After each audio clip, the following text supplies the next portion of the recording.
Hey, thanks for joining me for this Padres postgame recap for May 21st. And unfortunately, the Homeboys got thumped tonight by a score of 10-2. 10 runs, 13 hits, 1 error for the St. Louis Cardinals.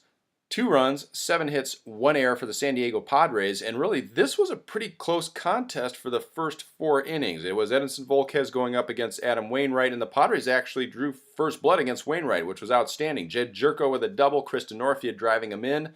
1-0 Padres early on, and the way Edinson Volquez started this ball game, I thought maybe there's a chance that he can do something special tonight because it was as sharp as I'd ever seen him for the first couple of innings. In fact, he did not miss a spot with his fastball for the first 2 innings. He had a nice curveball going, didn't use the changeup as much as we normally see, but for me that's fine because if he has that fastball curveball combination, he can be really tough, and that's what he was tonight. It was great to see him composed. It was great to see him hitting his spots with his fastball, both sides of the plate. Great movement on the fastball as well. He looked sharp.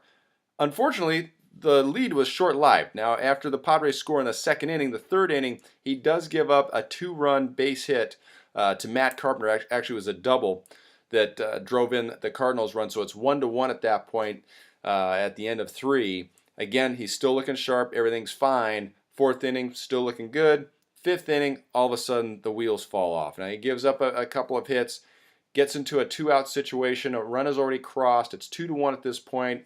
Runners on base, 2 outs. He's facing Carlos Beltran. He tries to go inside with another fastball, the same pitch that he'd struck him out on earlier, but the one that he struck him out on was on the inner fifth of the plate. This one was only inner third, and Beltran hit it for a base hit. 2 runs scored. He ends up giving up another hit, another double. All said and done, 4 runs end up crossing that inning, and it's a shame because 3 of them came with 2 outs. So 4 2-out runs scored in the first 4 innings against Edinson Volquez.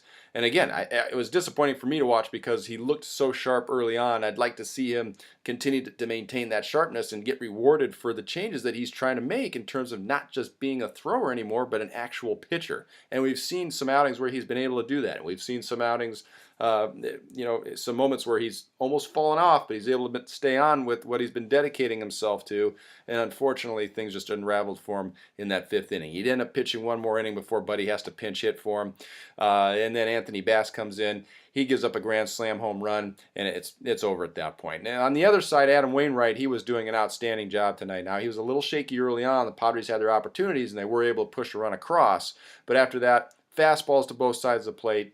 Big old 12-6 curveball that just got sharper as the game went on. He was dropping it in for first strike when he wanted to, putting it into the dirt with 2 strikes when he needed to. He was sharp. Used the changeup as well sparingly, also threw some cutters. But, I mean, the guy really showed why he's had such a great season. Came into the game with a 2.40 earned run average and allowed 2 earned runs or less in 8 of his 9 outings, and you can understand why. Not only does he have good stuff, he has great command of it, and he really knows how to use it.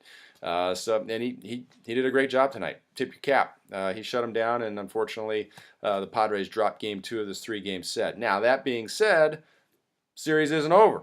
Another matchup tomorrow. Birch Smith going for the Padres. He'll be making his 3rd big league start, and he'll be going up against a kid who's making his first big league start in, what's the guy's name?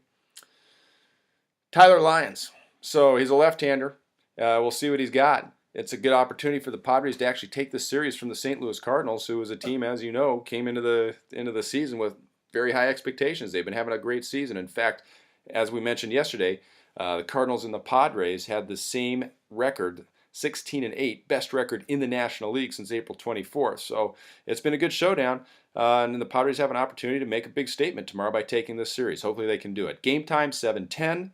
Ted Leiter and myself will be bringing you the play-by-play on the Mighty 1090, so I hope that you join us, and I appreciate you joining me here this evening. I'm Bob Scanlan.